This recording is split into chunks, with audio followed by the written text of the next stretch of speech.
तो चलिए आज सुबह सुबह ठंड में मैं केवल इसी बात के लिए आपके लिए वीडियो बना लेकर आया हूँ, बाबा के ध्यान करते हुए कि हे मेरे महाराज, जो भी इस वीडियो को देखे उसकी पूजा को स्वीकार करना और उसको सफलता प्रदान करना। बहुत सारे भक्तों का, बहुत सारे मित्रों का फ़ोन आता है कि भाई हम धूना नहीं कर सकते हैं, हम धुनी नहीं लगा सकते हैं, तो फिर बाबा की पूजा कैसे करें। बिना धुनी लगाए बाबा को मनाने के सबसे आसान तरीके के बारे में बताएं। बिना कुछ भी किए, यानी कि हम घरों में देखिए बहुत सारी चीज़ें हैं, बहुत सारे जगह ऐसी हैं कि मैं हमेशा बोलता रहता हूँ कि नहीं है वहाँ पॉसिबल कि आप धूना लगा पाएँ, धुनी कर पाएँ, तो फिर बाबा की पूजा कैसे करें, कैसे बाबा को मनाएंगे, बाबा की पूजा करने का तरीका क्या होगा, क्या वो आसान तरीका है, कौन सा वो आसान तरीका है जिससे कि हम बाबा की पूजा बिना धुना किए कर सकते हैं। तो चलिए आज सुबह सुबह ठंड में मैं केवल इसी बात के लिए आपके लिए वीडियो बना लेकर आया हूँ, बाबा के ध्यान करते हुए कि हे मेरे महाराज, जो भी इस वीडियो को देखे उसकी पूजा को स्वीकार करना और उसको सफलता प्रदान करना और मुझ पर भी अपनी कृपा दृष्टि बनाए। तो जल्दी से चैनल को सब्सक्राइब कर दीजिए, शेयर कर दीजिए और वीडियो को अंत तक देखिएगा, क्योंकि बिना धुनी लगाए, बिना धुना लगाए कि बाबा की सबसे आसान तरीके से पूजा किस तरह से की जा सकती है, किस तरह से बाबा को मनाया जा सकता है, एक एक बात बहुत ध्यान से सुनिएगा। इस वीडियो में आप लोगों के लिए आने वाली है। चलिए वीडियो शुरू करते हैं। जय बाबा की।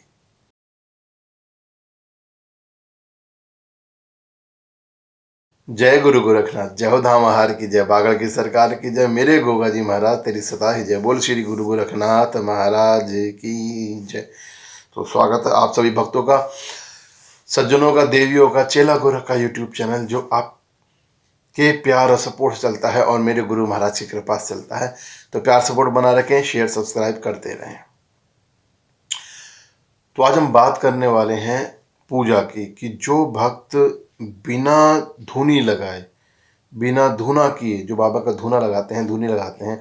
मैं अक्सर पूजा पाठ में एक विधान में बताता हूँ कि आप धुना कीजिए या धुनी कीजिए, उसका लिंक भी डिस्क्रिप्शन में देता हूँ। पर जो भक्त बिना धुनी लगाए बाबा की पूजा करना चाहते हैं, बाबा का आशीर्वाद प्राप्त करना चाहते हैं, वो कैसे कर सकते हैं, उसके बारे में आज हम चर्चा कर रहे हैं यहाँ पर।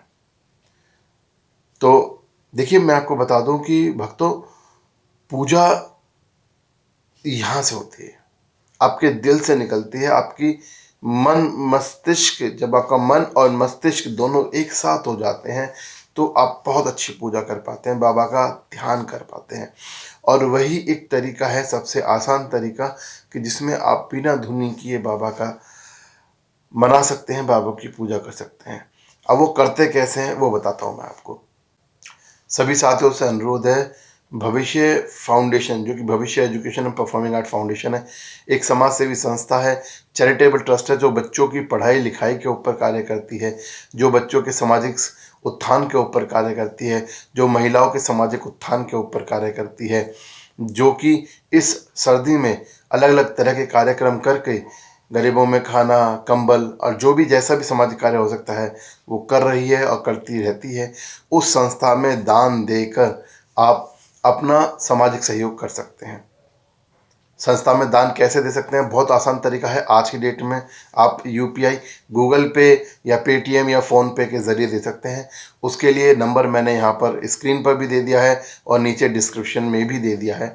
आप उन नंबरों पर पेटीएम या गूगल पे या फ़ोन पे कर कर आप अपना दान दे सकते हैं।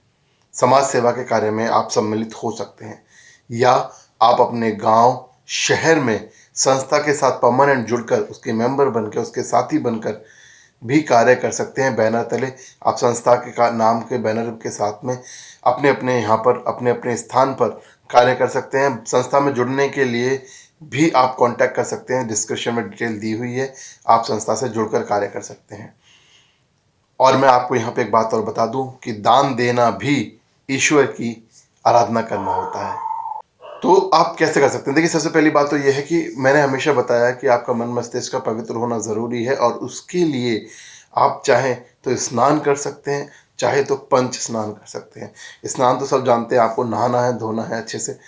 और पंच स्नान का मतलब होता है कि आपको अपने मस्तिष्क को, आपको अपने मन को ईश्वर के चरणों में लगाकर पंच स्नान करना होता है। यानी पंच स्नान मतलब 5 छींटे पंच स्नान कहलाती हैं, जिस 5 छींटों में हम पंचतंत्रों को, पंचभूतों को, जिससे हमारा शरीर बना हुआ है, पवित्र करते हैं।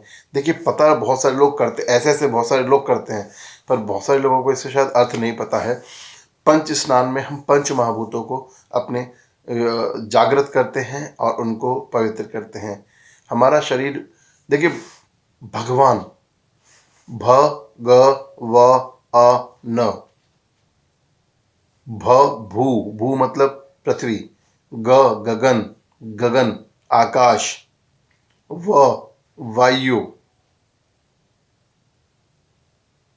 अ अग्नि, न नीर यानी कि जल। इन 5 तत्वों से मिलकर हमारा शरीर बना है और इन 5 तत्वों को उठाना, इन 5 तत्वों को जागृत करना, इन 5 तत्वों को शुद्धि करना ही पंच स्नान कहलाता है। तो आप पंच स्नान करके भी बाबा के साधना में बैठ सकते हैं। जैसे कि आज के देश में ठंड चल रही है, ठंड का समय है, तो ये बहुत अच्छा समय है बाबा की पूजा करने का, बिना धोने के। कुछ मत कीजिए, भाई सुबह सुबह 5 बजे उठ जाइए। ठंड में बहुत मुश्किल है, पर करना पड़ेगा। देखो, मैं भी तो आपके लिए वीडियो बनाता हूँ सुबह सुबह उठ के, तो आप भी उठ जाइए, सुबह सुबह उठ जाइए 5 बजे। आप हाथ मुँह धो के पंच स्नान कीजिए। पंच स्नान करके आप जिस भी जगह हैं, ठीक है भैया, रजाई ओढ़ लो, अपनी रजाई ओढ़ लो, आंखें बंद कीजिएगा।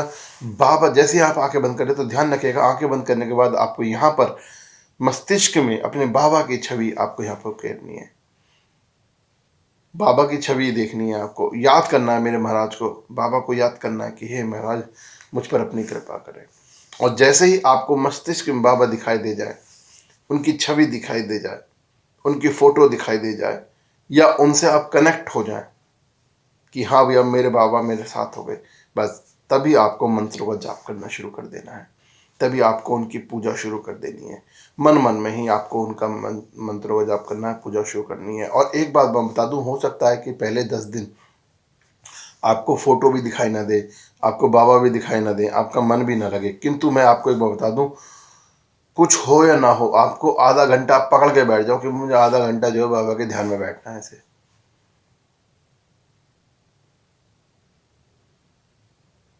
और उनको याद करते रहना। यहाँ पे जब तक उनकी तस्वीर यहाँ आ ना जाए, तब तक उनको याद करते रहना अंदर अंदर, हे मेरे नाथ, हे मेरे बाबा महाराज। चाहे तो आप अपने होठों का प्रयोग भी कर सकते हैं, किंतु मैं ये कहूँगा कि बिना होठों का प्रयोग किए अंदर अंदर उनको यहाँ पे तस्वीर को उकेरिएगा, आपका ध्यान लगना शुरू होगा। ध्यान लगाने की पहली स्टेज है ये, पहला तरीका है ये। किसी का 2 दिन में लग जाएगा, किसी का 1 दिन में ही लग जाएगा, किसी का 5 मिनट में ही लग जाएगा, किसी का 10 दिन भी लग सकते हैं, किंतु आपको हतोत्साहित नहीं होना है। आपको पूरी तरह से इसके अंदर तन्मय तरह से लगे रहना है और आपको बाबा का ध्यान करना ही करना है। आपको गुरु महाराज का ध्यान करना ही करना है और आपको यहाँ पर अपनी तस्वीर लेके आनी है। आपका ध्यान आ जाएगा, तस्वीर आ जाएगी, बाबा आ जाएंगे आपके यहाँ पर, और जैसे बाबा आ जाएंगे तो आपको पूजा शुरू करनी है। इसमें देखिए, इस विधि में आपको बता दूं, ना तो धुना होना है, ना कोई ज्योति होनी है, ना कहीं आपको तस्वीर के आगे बैठना है, किंतु ये सबसे आसान तरीका कहलाता है मस्तिष्क पूजा। मन मस्तिष्क की जो ध्यान पूजा होती है, ध्यान योग होता है, सबसे आसान तरीका, और इसको आप कहीं भी कर सकते हैं। बस ध्यान रखिएगा अपने एनवायरनमेंट का। ऐसा ना हो कि भाई जो है, मैंने तो वीडियो देखी थी सर जी आपकी, और मैं बैठ गया और मुझे ठंड लग गई, बुखार हो गया। भैया, बैठने से पहले, देखिए मैं भी वीडियो बना रहा हूँ तो जैकेट पहना हुआ है, स्वेटर पहनता हूँ मैं समय के अनुसार। जब मैं किसी दिन दोपहर में वीडियो बनाता हूँ तो शर्ट में भी होता हूँ, किस दिन दिन में वीडियो बनाता हूँ सुबह सही टाइम पे तो मैं स्वेटर डाल लेता हूँ या जर्सी डाल लेता हूँ, और जिस दिन मैं बहुत जल्दी उठ के ठंड में वीडियो बना रहा होता हूँ तो उस वक्त मैं जैकेट डाल लेता हूँ। आपने देखा मेरी वीडियोस लगातार आ रही हैं, जैकेट के साथ भी आ रही हैं। तो डिपेंड करता है किस समय वीडियो बन रही है। जिस समय भी समय मिलता है, बाबा महाराज की कृपा होती है, उसी अनुसार मैं वीडियो बनाता हूँ और उसी अनुसार मैं कपड़ा पहनता हूँ। तो इसीलिए मैं आपसे भी कह रहा हूँ कि भैया, ध्यान में जब बैठे तो अपनी रजाई वगैरह लेके बैठिएगा, बस सो मत जाइएगा। ऐसा ना हो गरमाई मिली रजाई में सो जाइए। ध्यान का सबसे अंतिम पड़ाव वो भी है निद्रा ध्यान, किंतु उससे पहले आपको अपने ध्यान को जागृत करना होगा, तब आप निद्रा ध्यान में जाएंगे तो भी अच्छा है। कुंभकर्ण निद्रा ध्यान में ही रहता था, 6 महीने वो सोता था ना, वो ध्यान में ही सोता था। ईस्ट की पराकाष्ठा है, वो ईस्ट को ध्याते ध्याते सो जाता था, ठीक है ना। तो वो निद्रा ध्यान जो है उसको भी हम करेंगे, बाद में करेंगे, पर पहले अपने ध्यान को जागृत करना है। तो गुरु महाराज की कृपा से बिना कुछ किए, ये सबसे आसान तरीका है बाबा महाराज को ध्यान करने का, उनकी पूजा करने का। तो अपने ध्यान को बढ़ाइए, अपने योग को बढ़ाइए, बाबा महाराज का आशीर्वाद अपने ऊपर लेते रहिए, उनकी कृपा अपने ऊपर लेते रहिए और सारे काम बिगड़े हुए बनाते रहिए। गुरु गोरखनाथ सभी पर कृपा करें, बाबा धारवीर महाराज सभी पर कृपा करें, ऐसा मेरा आशीर्वाद है, ऐसी मेरी कामना है, ऐसी मेरी पूजा है। जय गुरु गोरखनाथ, जय जय बाबा महाराज, जय जय शिव सिद्ध।